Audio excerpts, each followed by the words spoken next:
안녕하세요. 도우너 김실장입니다. 이번 영상이 좀 늦어졌는데요. 제가 일과 병행하다 보니까 아무래도 시간이 조금 많이 걸리는 것 같아요. 제가 편집도 직접 하기 때문에 최대한 빠르게 좀 반셀프에 도움을 드릴 수 있도록 영상을 제작하고 있는데 생각보다 늦어진 점에 대해서는 진심으로 사과드리겠습니다. 그럼 바로 본론으로 들어가서 저번에 예고했다시피 이번 시간에는 정기증설에 대해서 알아볼 건데요. 우선 첫 번째로 정기증설 비용에 대해서 알아보도록 하겠습니다. 정기증설 비용은 크게 두 가지로 나눠진다고 보시면 돼요. 첫 번째는 한전에 납입하는 한전시설 부담금, 그리고 정기공사 비용입니다. 한전시설 부담금은 5km까지는 무료이기 때문에 일반 주거공간 아니면은 부동산 같은 일반적인 사무실, 작은 평수의 사무실 이런 경우에는 신경 쓰실 필요가 없으시고요. 상업공간, 카페나 음식점 아니면은 R&D실, 제조공장 이럴 경우에만 증설을 고려하시면 되겠습니다. 한전시설 부담금도 두 가지로 나눠지는데요.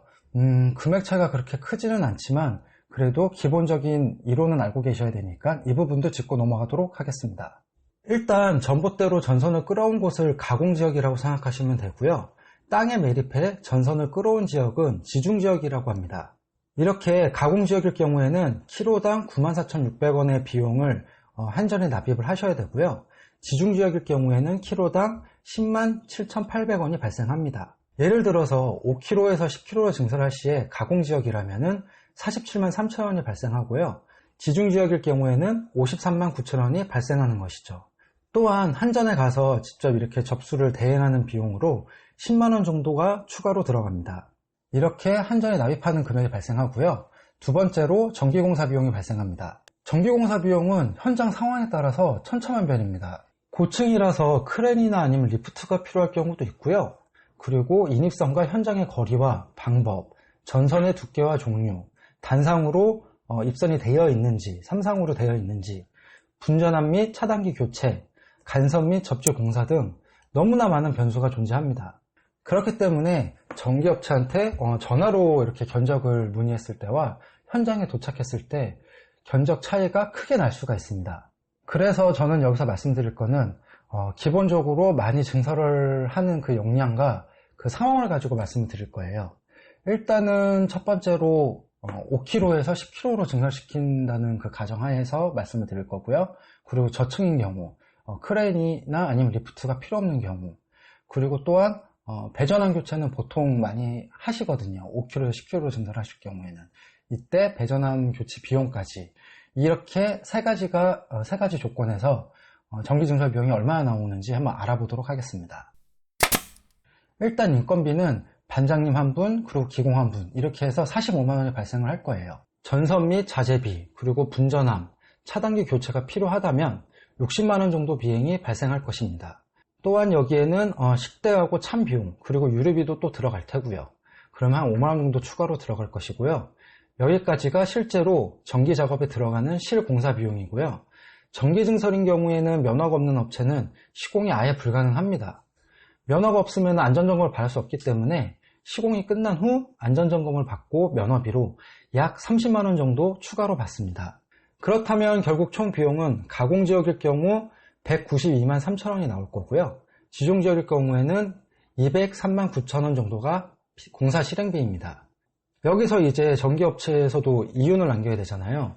이 이윤을 책정하는 거는 전기업체마다 차이는 있겠지만 대략적으로 230만원에서 250만원 정도 생각하시면은 합리적인 견적이라고 보시고 진행을 하시면 되겠습니다. 물론 제가 위에서 말씀드렸다시피 저층이고 그리고 5kg에서 10kg로 증설할 때 그리고 입선거리가 짧고 배전함, 분전함이 필요할 경우입니다. 그렇기 때문에 입선이 필요가 없고 배전함도 교체가 필요가 없다면은 이 비용보다 현저히 줄어들고요. 100만원 중후반대에서도 시공을 하실 수 있습니다. 제가 여기서 한 가지 말씀드리고 싶은 게 소비자분들께서 약간 오해를 하시는 게 전기증설 비용이 너무 과도하게 비싸다고 생각하시는 것 같아요.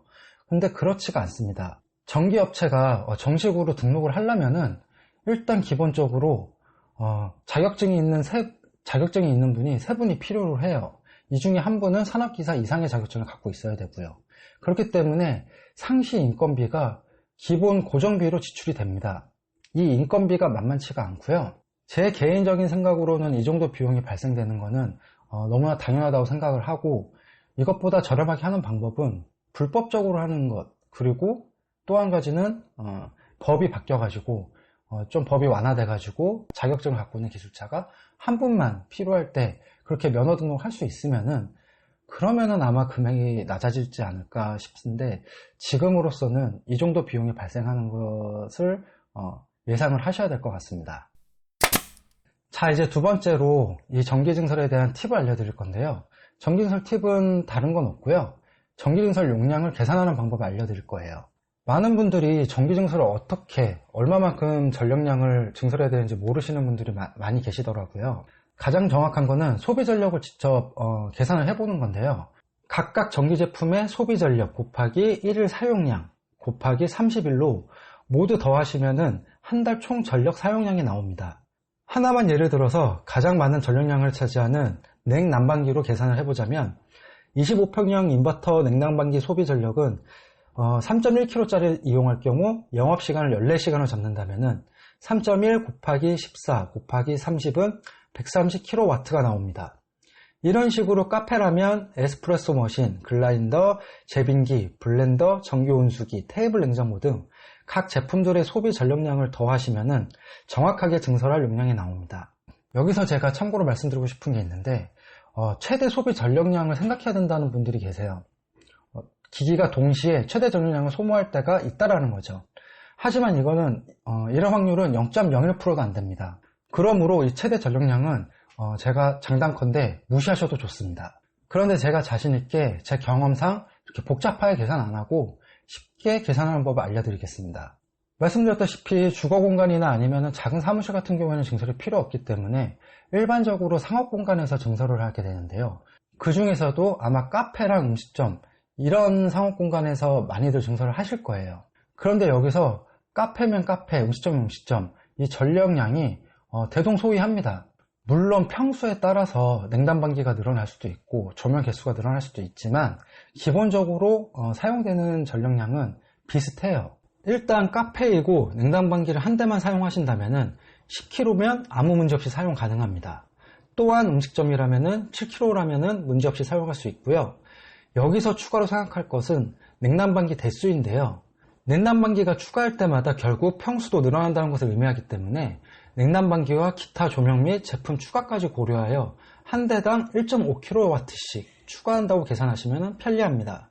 전자제품이 많이 들어가는 R&D실이나 아니면은 제조 공장, 이런 경우에는 일일이 계산해야 되는 게 맞지만, 일반적인 상업 공간 카페나 음식점이라면은 제가 말씀드린 대로 계산을 하시고 편리하게 계산을 하시고 증설을 하시기 바라겠습니다.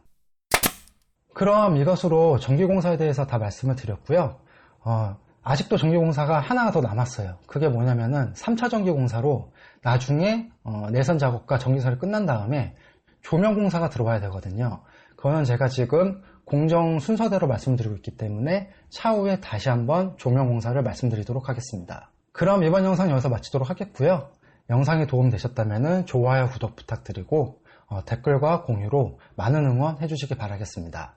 이상 도우너 김실장이었습니다. 감사합니다.